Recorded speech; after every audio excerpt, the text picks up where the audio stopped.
आज़ादी के पर्व स्वतंत्रता दिवस के मौके पर हरपालपुर नगर परिषद के अध्यक्ष अमित अग्रवाल ने प्रेस कॉन्फ्रेंस करते हुए पत्रकारों से अपने 2 वर्ष के कार्यकाल की जानकारी साझा की।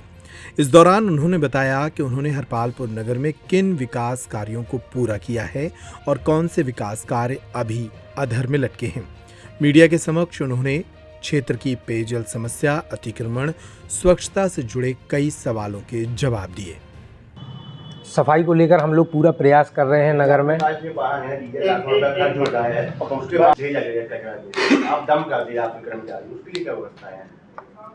कचरे के लिए अब समस्या ये है तिवारी जी कि हमारे पास कुछ गाड़ियां ऐसी हैं कुछ गलियां ऐसी हैं जिन गलियों में कचरा गाड़ी नहीं जा पाती है, तो उन गलियों से कचरा हमारे कर्मचारी जो हाथ गाड़ियों से लेकर आते हैं, तो उसके लिए हमें कहीं ना कहीं तो उसको डंप करना पड़ेगा। जब हमारे ट्रैक्टर आएंगे, ये समस्या मैं मान रहा हूँ कि हो रही है कि कचरा कहीं कहीं हम लोगों को डंपिंग बनानी पड़ रही है, लेकिन वो हमारी मजबूरी है, हमें वो बनानी पड़ेगी क्योंकि हमारे वाहन एक समय पे कचरा एक ही साथ सब जगह से नहीं उठा सकते। पहले हमारा एक शौचालय हुआ करता था पुराने समय में, जहाँ वर्तमान में मॉल स्थापित हो रहा है। चूँकि वो उनकी बिल्डिंग से और दीवार से लगा हुआ था, इस कारण वो टूट गया। वहाँ पे एक शौचालय, आधुनिक शौचालय प्रस्तावित है और बहुत जल्दी हम बनाकर उसको तैयार करेंगे। वृक्षारोपण को लेकर क्या स्कीम है नगर पालिका की? इस साल इतनी भीषण गर्मी हुई, जिसका कारण है वृक्ष न होना। वृक्षारोपण के लिए अभी हम लोगों ने एक पेड़ माँ के नाम, जो केंद्र सरकार के द्वारा योजना चलाई गई थी, उसके अंतर्गत हम लोगों ने कब्रिस्तान में और शमशान घाट में कई जगह हमारे कर्मचारियों ने और पार्षदों ने मिलकर हम लोगों ने पेड़ भी लगाए और उन पेड़ों की देखरेख भी अच्छी तरीके से की जा रही है। इसके अतिरिक्त यहाँ शासकीय भूमि कहीं ऐसी अवेलेबल नहीं है, आप लोगों को भी जानकारी है, कि जिन पे हम पेड़ लगा सकें। एक और समस्या है, नल जल योजना वालों ने नगर के अधिक से अधिक रोड खराब कर दिए हैं, दोबारा उन लेवल से उन पर सीसी नहीं किए गए हैं जी। तो इसको लेकर आप लोग कैसे सुधार करेंगे? इसको लेकर उनके अधिकारियों से, उनके ऊपर जो उनके अधिकारी बैठे हुए हैं उनसे, और कंटिन्यू जो यहाँ नल जल का काम देख रहे हैं, उनके प्रोजेक्ट मैनेजर हों, इंजीनियर हों, सब लोगों को यहाँ ऑफिस में बिठा के मीटिंग लेकर हफ्ते बाई हफ्ते उनकी मॉनिटरिंग की जा रही है और उनसे बहुत सख्त हिदायत दी गई है कि कोई भी सीसी आप मशीनों से नहीं तोड़ेंगे, आप बिना कटर लगाए सीसीओं को नहीं तोड़ सकते हैं। ये उन्हें सख्त हिदायत दी गई है। और जहाँ भी आपके द्वारा खुदाई की गई है, पहले आप वहाँ पे लाइन डाल के टेस्टिंग करके उसको चालू करेंगे, उसके बाद कहीं आगे की खुदाई का काम आप करेंगे। और जो भी सीसी ख़राब हो गई हैं उनको यदि वो लोग नहीं करते हैं जो रिपेयर, उन लोगों से सख्ती से कराया जाएगा। इसके बाद नहीं होगा तो नगर परिषद के द्वारा भी उनका रिन्यूअल निकाला जाएगा और सीसीओं को रिन्यूअल किया जाएगा। अच्छा, दूसरा ये अभी अपना जो ये मेन रोड का निर्माण हुआ था पीडब्ल्यूडी द्वारा जी, एनएच द्वारा, इन्होंने बोथ साइड 15-15 फीट जगह छोड़ दी थी। वो इसीलिए छोड़ी थी कि नगर में हम प्लांटेशन करेंगे।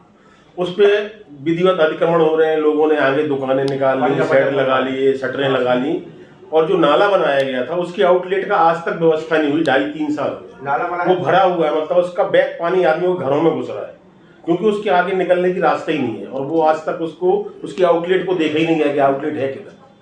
तो इस पे भी थोड़ा सा गौर इसके बारे में मैं आपकी बात का जवाब देना चाहता हूँ कि इसके पहले जो भी नाले हम लोगों के कार्यकाल के पहले बनाए गए, अब मैं किसी के ऊपर दोष नहीं देना चाहता, लेकिन उन नालों को बिना वाटर लेवल के बनाया गया। हमारे कार्यकाल में जितने भी नाले या नालियों का कार्य किया जा रहा है, उन सबका वाटर लेवल के हिसाब से और पानी की निकासी के हिसाब से नालों का निर्माण किया जा रहा है। आपकी जो मेन रोड का आपने अतिक्रमण की समस्या बताई है, ये अभी तक के मेरी जानकारी में हरपालपुर में ऐसा पहला कार्यकाल होगा हमारी परिषद का जिसमें अतिक्रमण को हटाया गया। इसका उदाहरण आप देख सकते हैं कि गर्ल्स स्कूल वाली रोड कितनी कम चौड़ी हो गई थी, रास्ता निकलने के लिए नहीं रह गया था, अब चौड़ी हो गई है रास्ता। तो हम लोगों के द्वारा कार्य किया जा रहा है और आगे भी अतिक्रमण हटा के जिन लोगों ने अतिक्रमण किया उनके खिलाफ सख्त से सख्त कार्रवाई की जाएगी। जैसे कि आपने बोला है कि नगर पालिका के पास जमीन नहीं है, जो आपने अतिक्रमण हटा के जो रोड चौड़े किए हुए हैं, रोड की बोथ साइड नगर पालिका प्लांटेशन क्यों नहीं करा? वहाँ पर बात बनानी पड़ी। बिल्कुल, ये आगे हम लोगों की प्लानिंग में शामिल है प्लांटेशन करने का, लेकिन अभी जब तक हम उसका इंफ्रास्ट्रक्चर डेवलप नहीं कर लेंगे, उस नाले को पूरा नहीं बना लेंगे, वहाँ सड़क कितनी चौड़ी करनी है उस सड़क को चौड़ा नहीं कर लेंगे, उसके बाद ही प्लांटेशन कर पाएंगे। अभी हम प्लांटेशन करेंगे तो वो प्लांटेशन खराब हो जाएगा। भाई जब तक हम प्लांटेशन करने पहुंचेंगे तब तक लोग वहाँ दुकानें घर बना चुके होंगे, फिर हमें एक लड़ाई पहले तो अतिक्रमण की लड़नी पड़ेगी, ठीक है, फिर उसके बाद कहीं प्लांटेशन कर पाएंगे। इसकी तो अभी जो हो रहा है, अभी मतलब शिकायत करने के बावजूद भी एक्शन नहीं लिया। जैसे हमारे तरफ होता है, हम फोन करते हैं कि भैया अतिक्रमण हो रहा, रुकवाया जाए इसको, कोई कार्रवाई नहीं होती, एकदम पिन ड्रॉप साइलेंट। जबकि आपके लिए बहुत चुनौती भरा है अध्यक्ष महोदय, ये 15 साल से हरपालपुर का विकास रुका हुआ है, किसी कोऑर्डिनेशन की वजह से, कभी तालमेल नहीं थे अध्यक्ष के, कभी किसी के ही राजनीतिक उठापटक की वजह से। लेकिन इस बार लोगों को बड़ी उम्मीदें हैं कि हमारे नगर को माननीय अध्यक्ष महोदय और माननीय युवा विधायक जी और सब लोग मिलकर कोई बड़ी सौगात देंगे, नगर का बहुत बड़ा डेवलपमेंट होगा, उसको लेके सब लोगों की होप्स हैं। तो इसको लेके इस दिशा में थोड़ा सा प्रयास किए जाए। बिल्कुल, आप लोगों का सुझाव बहुत सराहनीय है। इसके लिए हम एक अतिक्रमण प्रभारी की नियुक्ति करके और उसका नंबर सब जगह जारी करवा देते हैं, और वही इन सब में कार्रवाई, ताकि आप लोगों की जो भी शिकायतें आती हैं या नगर से जो भी शिकायतें आती हैं अतिक्रमण के उसमें, तो उनके खिलाफ तुरंत कार्रवाई की जाए। नामांतरण के लिए लोग परेशान हो रहे हैं और नगर पालिका में दर की ठोकरें खाते हैं, तो इनके लिए क्या उपाय है, आपके क्या प्रयास रहेंगे? इसमें थोड़ा सोनी जी एक समस्या हुई है कि एक तो 3 महीने पहले आचार संहिता विधानसभा की रही, लोकसभा की रही, उसमें नामांतरण नहीं हो पाए, मीटिंग नहीं हो पाई। अब नामांतरण हो रहे हैं, जिन लोगों के भी नामांतरण पेंडिंग हैं वो लोग आएँ, यहाँ आके अपनी फाइलें दिखवाएं और जो भी उनका टैक्स और जो भी है वो अपना कटवा के और अपने नामांतरण करवा सकते हैं। कोई कार्यकाल नहीं रहा, कोई जनप्रतिनिधि नहीं रहे उस समय, नामांतरण जो नहीं हुए तो बहुत सारा पेंडिंग वर्क इकट्ठा आ गया सामने। अध्यक्ष महोदय एक सवाल है जी, अपने थाने के सामने एक छोटा सा पार्क बनाया हुआ है, वो पार्क आज की स्थिति में ऐसा है कि उसमें कोई खड़ा भी नहीं होता, तो बैठना तो बहुत दूर की बात है। तो सुझाव ये रहेगा कि उसमें पेवर्स लगा के और सिटिंग के लिए चेयर्स लगा के और उसकी विधिवत व्यवस्था लॉकिंग की कर दी है, तो वहाँ लोग वहाँ बैठ सकते हैं। बिल्कुल, हम उसको कराना चाह रहे हैं, और उस पार्क के लिए एक्चुअल में बहुत लड़ाई लड़नी पड़ी। उस पार्क का जैसे ही हमने काम कराने का प्रयास किया, चूँकि वहाँ पे अपने अर्ध घुमक्कड़ जाति के कुछ लोग निवास करके रहते थे, पूरी गंदगी वहीं फैलाते थे। उस गंदगी को जब हम लोगों ने सफाई कराया तो लोगों ने जाके PWD में शिकायत की, हरपालपुर नगर के ही लोगों ने, कि नगर पालिका आपकी ज़मीन पे अतिक्रमण कर रही है और नगर पालिका आपकी ज़मीन को कब्जा कर रही है। ज़मीन PWD की है और वो पार्क जो बना है वो PWD और नगर पालिका के जॉइंट वेंचर में बना हुआ है। तो उस पार्क को हम लोगों ने बनाया, तो जल्दी में हम उतना काम नहीं कर पाए, लेकिन जो भी काम बाकी है पेवर ब्लॉक, उस पर अब बिल्कुल पेवर ब्लॉक लगवा के और बेंचें लगवाने का काम करें। झाड़ू वगैरह रोज क्लीनिंग होती रहे, घास उग जाती, पेड़ उग जाती है, तो वहाँ घुसते ही नहीं है कोई, पेवर्स लग जाएंगे तो क्लीनिंग होती रहेगी, अपना स्वीपर ही लगा दिया करेगा जाके झाड़ू। रक्षाबंधन त्योहार है, इस पे सफाई व्यवस्था को लेकर क्या इंतजाम किए गए हैं फिलहाल?